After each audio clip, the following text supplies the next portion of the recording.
Asante kwa kuendelea kuungana nami katika nyakati zilizo zote. Asante kwa kuendelea pia kusubscribe. Asante kwa kuendelea kulike. Asante kwa kutoa maoni yako ama kucomment katika mada mbalimbali ambazo zinatolewa ama habari mbalimbali au maudhui mbalimbali ambayo tunayachapisha hapa Nyikani TV Afrika. Mtazamaji, leo ninataka angalau tufanye uchambuzi kwa namna moja ama nyingine. Tutazame haya yaliyotokea na muktadha wa mambo matatu ambayo mimi ninayaona. Jambo la kwanza ni jambo la maandamano na historia yetu. Jambo la pili ni thamani ya wanaume katika taifa. Na jambo la tatu tutakalolitazama ni Chadema na taswira giza katika nchi ya Tanzania. Lakini kabla sijafikia katika eneo hilo la kuchambua haya mambo matatu ama kuendeleza kinaga ubaga mtazamo wangu kwa haya yaliyotokea na haya ambayo nimekueleza, tuanze kwa kusema kwamba historia ni mwalimu mzuri sana. Historia ni mwalimu mzuri sana. Na katika historia hiyo hiyo tukumbuke kizazi hiki cha sasa ni kizazi ambacho kimezaliwa katika muundo ama katika kipindi cha teknolojia. Inamaanisha nini? Kizazi hiki ambacho mara nyingi tunaita kizazi cha mwaka 2000, kuanzia 98 hivi 93 hivi 92 hivi mpaka sasa, ni kizazi kilichozaliwa kwa asilimia kubwa katika nyakati za teknolojia, katika nyakati za matumizi ya simu, katika nyakati za kizazi cha kuhoji, tofauti na kizazi chetu ambacho ni kizazi cha zidumu fikra za mwenyekiti. Kizazi hiki ni kizazi ambacho sio cha zidumu fikra za mwenyekiti, ni kizazi kinachohitaji kuelewa. Kuna mahala nimewaambia watu kwamba unajua, nilikuwa nawaambia wale wa kizazi changu kwamba unajua sisi wengine ni kizazi cha kipaimara, tofauti na kizazi hiki ambacho kinaweza kikapata kipaimara kupitia YouTube, kikapata ubatizo kupitia YouTube, kikahoji kupitia mitandao ya kijamii, kutaka kufahamu jambo fulani na kinataka kiwe kinaona. Sio haleluya, amen. Hiki si kizazi hicho. Nimeona nianze kwa utangulizi huo kuelekea katika mada yetu moja kwa moja ambayo tutaiangalia kwa siku ya leo kwa mapana yake. Kama nilivyokuambia kwamba je, tutazame maandamano na historia yetu. Tujiulize, na watu wengi walikuwa hawaamini tulipokuwa tunaonya, kwa sababu lakini hata maandiko yanasema hekima ya masikini haisikilizwi. Tulijaribu kushauri kwa namna moja ama nyingine kwa sisi viongozi kuto kujitenga na kizazi hiki, kufaidi keki kwa pamoja, na mara nyingine baadhi ya wakaishia kusema watu hawawezi kutoka barabarani. Ukiuliza kwa nini, wanasema serikali imejenga madarasa. Ukiuliza kwa nini, wanasema serikali imejenga zahanati. Ukiuliza kwa nini, serikali imejenga barabara. Ukiuliza kwa nini, serikali imejenga si kwa kizazi hiki jamani. Sasa twende moja kwa moja katika historia, maandamano na historia yetu. Vijana hawa walioandamana wakati wa uchaguzi walitoka wapi? Kumbuka nimekwambia historia ni mwalimu mwema. Na historia ni kizazi ni jambo zuri sana. Kizazi hiki ambacho kimeandamana, tukumbuke katika nchi ya Tanzania, hasa katika nchi ya Tanganyika. Nafahamu watu wengi wanaogopa kulitamka neno Tanganyika.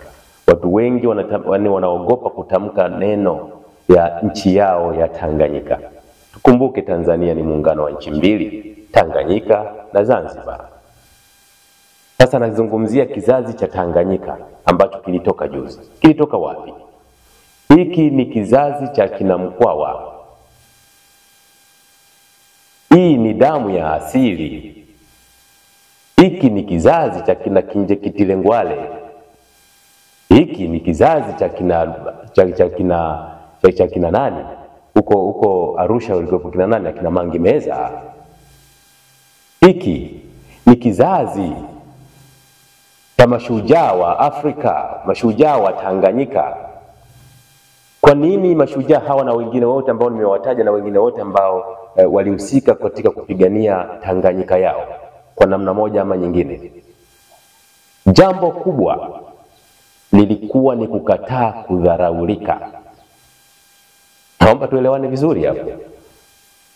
Kizazi kile kilikataa kudharaulika. Kwa haya yanayotokea pia kwa namna moja ama nyingine ni kizazi na uzao wa asili wa vizazi vile vilivyokataa kudharaulika.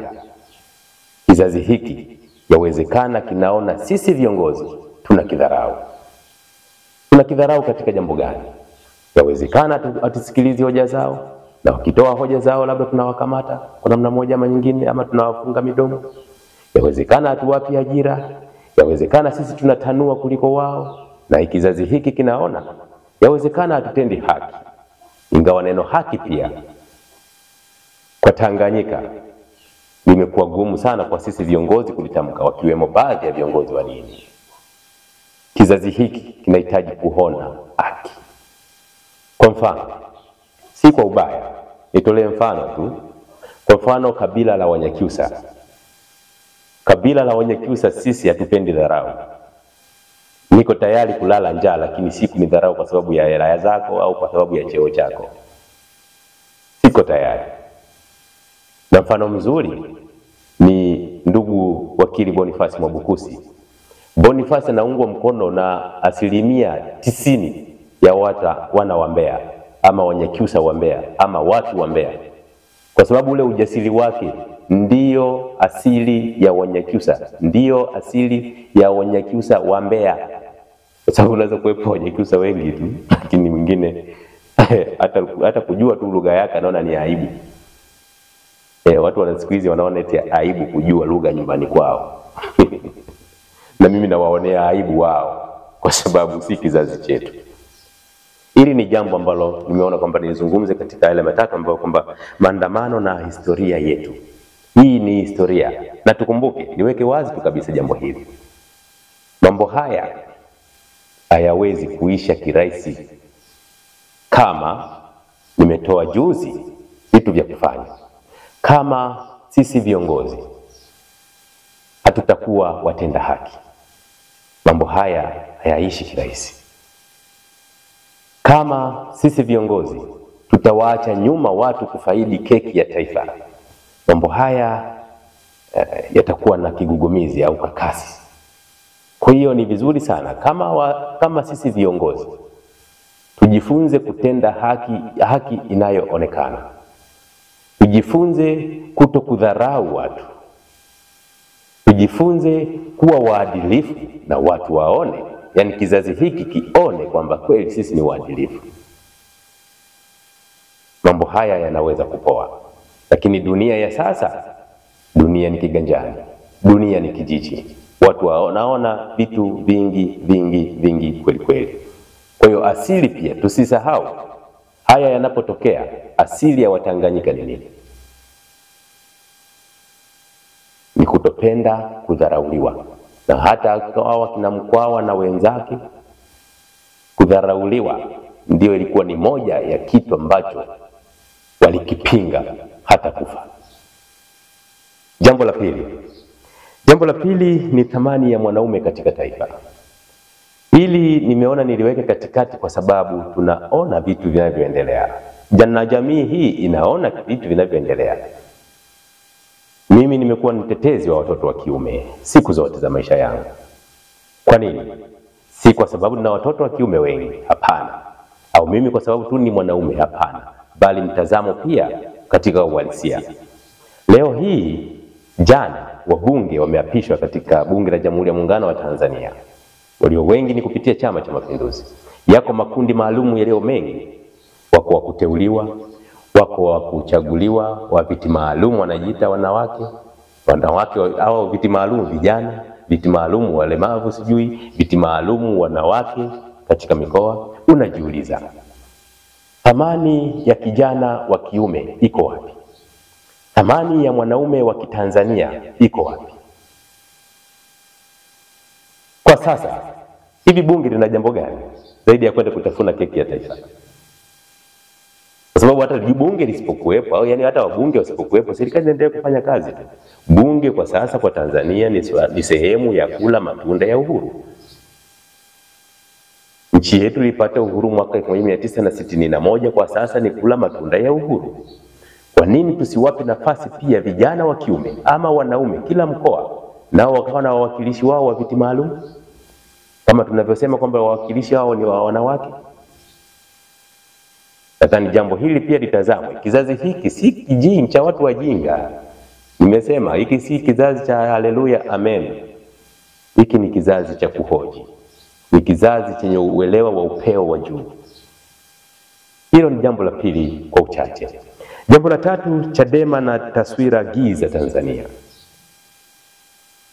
Nasema Chadema na taswira giza Tanzania kwa sababu haya yaliyotokea hivi karibuni wakati wa uchaguzi mkuu wa mwaka 2025 yamepelekea Umoja wa Mataifa kutoa tamko kuhusiana na jambo hili kwamba Tanzania ifanye uchunguzi. Maana yake nini? Umoja wa Mataifa unaitazama Tanzania katika taswira giza, lakini pia wanaeleza kwamba viongozi wa Chama cha Demokrasia na Maendeleo Chadema waachiliwe huru bila masharti. Na kizazi hiki, ndugu zangu, viongozi wenzangu, si kwamba akioni, tukitaka tujisahihishe. Na mwisho, Rais wa Jamhuri ya Muungano wa Tanzania Daktari Samia Suluhu Hassan ataenda kulihutubia bunge la Jamhuri ya Muungano wa Tanzania. Hotuba yake ndiyo itakuwa mwelekeo wa serikali yake. Hotuba yake ndiyo itakuwa uponyaji ama kutuliza maumivu ya Watanzania, hasa kizazi hiki. Kwangu mimi sitarajii kusikiliza hotuba ndefu, bali natarajia kusikiliza hotuba yenye tija ya uponyaji katika taifa letu. Ninayasema haya kwa kina kwa sababu huku mtaani tunaona, huku mtaani tunasikia.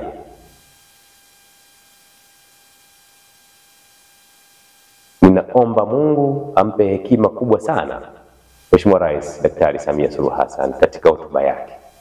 Na upo wakati nilishawahi kusema kwamba nyakati hizi kabla ya uchaguzi, nilisema nyakati hizi si za kuombea uchaguzi, bali ni nyakati za kuombea viongozi waongo wanaopewa nafasi za kuwashauri viongozi badala ya kuwashauri katika hali ya kweli, wanashauri uongo. Yawezekana akili za rais ziko mtaani. Nikutakie wakati mwema na karibu kwa maoni yako na katika kulike, kushare, ili tuendelee kubadilishana mawazo kwa hekima, kwa hali ya uponyaji, kwa sababu hakuna asiyejua taifa lilipo sasa. Karibu.